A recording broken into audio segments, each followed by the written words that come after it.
everyone, it's Katie from stringexpert.com. Today I'm going to show you how to set up your violin bow and hold your violin bow and get ready to play. But let me remind you again that it's very important that you take private lessons. The way the videos work is it gives you a general idea of how to hold your bow, but you really need specialized education to make sure that you're able to play your violin correctly and make it sound good and beautiful. Alright, so let's get started. So this is our violin bow. We have the tip right here, and then we have the stick. We have this little boxy thing called the frog, and then this part here is an adjustable screw. We have this white stuff here, which looks like hair. It actually is hair. It's hair from a horse's mane. It's horsehair.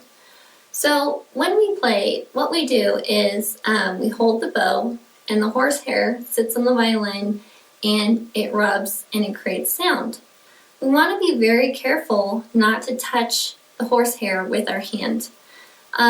Horsehair is very susceptible to any type of texture or any type of oil or anything, and so if we get oil and grease on the horsehair, it's not going to play correctly.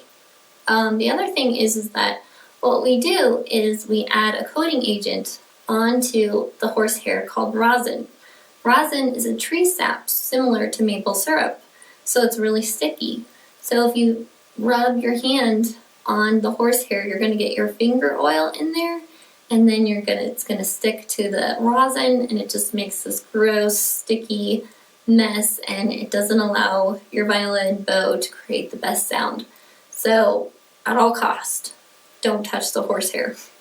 Alright, when you take your violin bow out of the case, it's going to be loose like this. And so what we need to do is we need to tighten it up. So we're going to take this little screw right here, and we're just going to start turning, and we're going to turn until we get to about this level here, where it's like a pencil width or a little bit bigger in the middle of your bow wide. If we tighten it too much, like this, as you can see, the bow is starting to bow up like this, and that's not a good idea because you'll break your bow, you'll warp it, and you won't be able to produce a good sound. Also, if it's too loose, like it is down here, then your bow, well, your hair will hit your bow and you won't be able to produce a good sound either. So again, this is a good point right here. Now, we talked a little about rosin. Let's go ahead and put some rosin on. Hopefully, the violin that you're purchased or renting came with some rosin. If not, you can purchase it online. There's different levels of quality, of course. You know, the more expensive, darker rosins are going to give you a much richer, cleaner sound. You can also get the clear ones, like I have here, that are hyperallergenic, which is really important for me. But you want to get a good quality rosin. The cheaper ones that come with your instrument are great if you're just starting out. But once those wear out, I would recommend replacing them with a much higher quality rosin. So what we're going to do, take the rosin, put it right on the horsehair, and we're going to rub all the way down and all the way back. And we want to do this maybe 5 or 6 times. We want a good, solid, even coat, and kind of watch the color of your bow, because it'll go from like a darker brown to just a lighter brown, not a lot, just a tiny bit. So you can kind of see where the rosin is, where the rosin has worn off from playing, and put more or less on based on where you played the most. Alright, once you have your rosin on, you have your bow nice and tight, and we're ready to start playing. First thing we're going to do is we have to learn how to hold the bow. So I would recommend start out by holding the bow stick just like this with your left hand. That allows your right hand to get ready to play, okay? We always hold our bow with the right hand. We always hold our violin with the left hand. It's universal. It doesn't matter if you're right-handed or left-handed. It's just how we always hold them.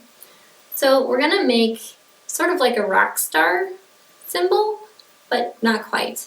So we have our 2 fingers in the middle that are nice and round, And as you can see, we're making a C shape with our thumb just underneath the two fingers. Then our pinky and our pointer finger get rounded like this. So, and what we do is we take our bow, we go to this frog part right here, and these two fingers, you want to cover this dot right in the middle of your frog. Your thumb goes on this silver spot right here, and then your two fingers rest right on top. So we're starting out like this, and then we're going to go just like this. And as you can see, I have a nice round C here. This finger is resting on top here. These two fingers are covering the hole, or the white dot, and this pinky is resting right on top, just like this. And once you get your violin bow all ready to go, then the next step would be to grab your violin and you're all ready to play. And of course, if you want private lessons, go to stringexpert.com.